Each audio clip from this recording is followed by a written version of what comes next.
Hey, post-traumatic stress disorder. What's up? It's the Culture Detective here investigating your favorite albums.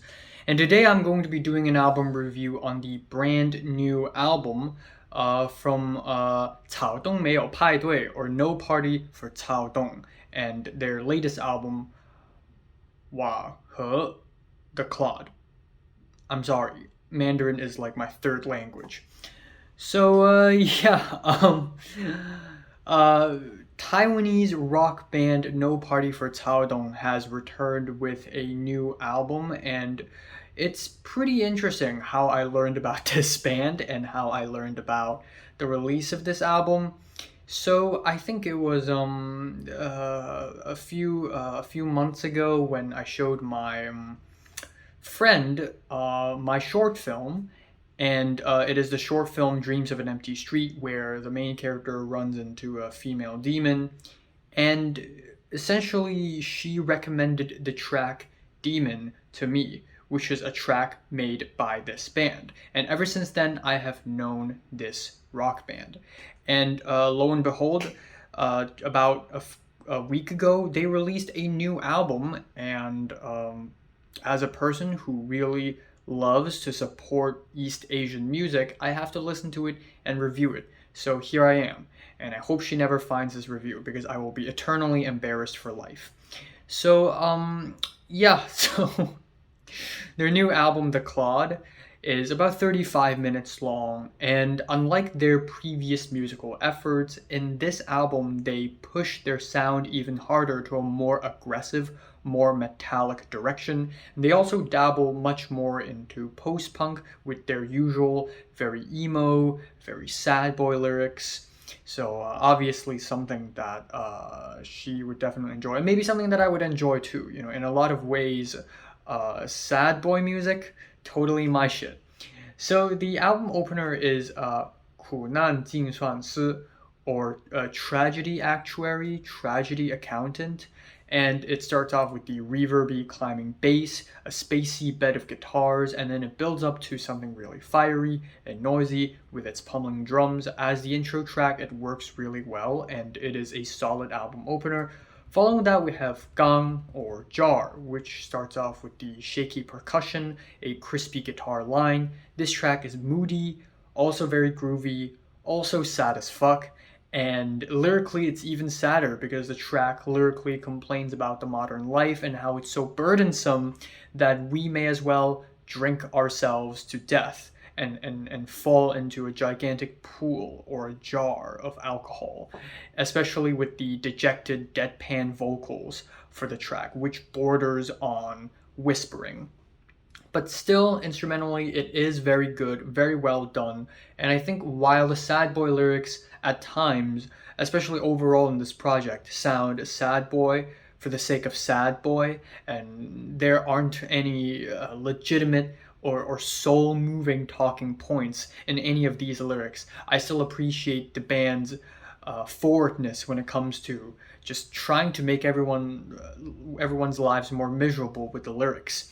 So we have the third track, Kong or Air, which is a straight up punk rager with exhilarating guitar licks, head banging metal riffs, and very emo lyrics about self destruction. Before the world destroys itself, I must destroy myself first.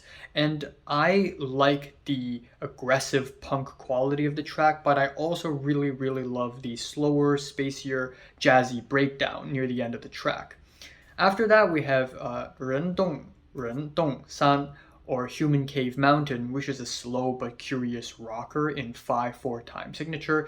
The guitar breakdowns are epic yet calculated and angular, sort of reminds me of Tool's music in my opinion. But that being said, I think instrumentally this track is just okay. It doesn't really break any boundaries or anything like that. With the next track, 姐 or Alone, it is a 55-second long interlude of soothing guitars leading up to 白日梦 or Daydream, which is another solid highlight on the album for me, with the easygoing intro. Instead of the usual vocalist with the deadpan whispery vocals, this time around we have lighter, more expressive vocals, and certainly these vocals sound way more fresh. than other vocals on the album. I love the swing guitars and the soft hand claps. I like the nocturnal bass line, and the track sort of builds up to something really noisy and climactic at the very, very end. And overall, it is definitely one of the better tracks on the album. However, unfortunately, it is after this point when this album starts slowing down.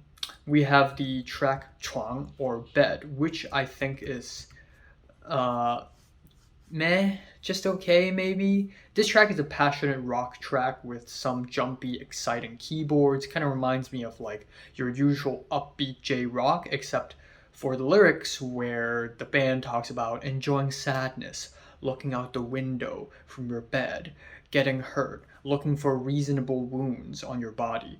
And lyrically, it's provocative in a way, but instrumentally it is kind of trite. And I think the worst track on the album comes next with Ba or 8 with its swagger metal riffs. Sounds kind of like a car commercial. And then we have one of the biggest issues with this album is that the vocalist shouts and becomes angry for the sake of shouting and being angry. Like there isn't really that much anger lyrically that justifies that shouting. And again, lyrically, it's about drinking, smoking, and a broken social life. So again, I really understand why she likes listening to this band.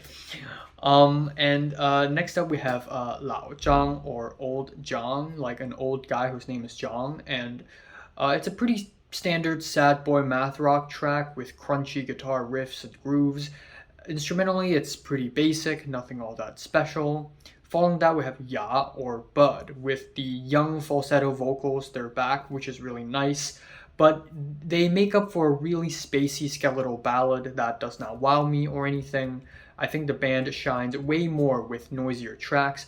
And finally, the album ends off with Dan or But, B-U-T, But. Yeah, this track goes full emo punk with the pop punk riffs and the angry shouty vocals and blast beats, which sound kind of cliche, but then the track breaks down into this 2/4 time signature skippity guitar line with nostalgic descending chords, which is really nice. Lyrically, it is a love song, but is also simultaneously a song about how this love will never work out and how everything's ending and the world is breaking apart. And I think it is a pretty solid ending to the album, instrumentally and melodically. So yeah, overall, I would say this is a very interesting album, and if you're a fan of sad, mathematical rock music, a bit of post-punk, maybe a bit of indie rock, you'll really, really enjoy this one. Overall, I still think the band has quite some ways to go, and I think not all the tracks here instrumentally hold up. And I really wish that they would bring more nuance and way more insightfulness to the lyrics next time around. I'm giving the new 草东没有派对 No Party for 草东 album strong 6 to a light 7 out of 10. So have you listened to the new 草东 album? Comments below, let me know, subscribe if you want more, and thanks for watching. This will be the last album review I'll be making. In the next 2 weeks, I will be in the trenches doing a film project, so if you want me to review albums, you gotta wait for 2 more weeks.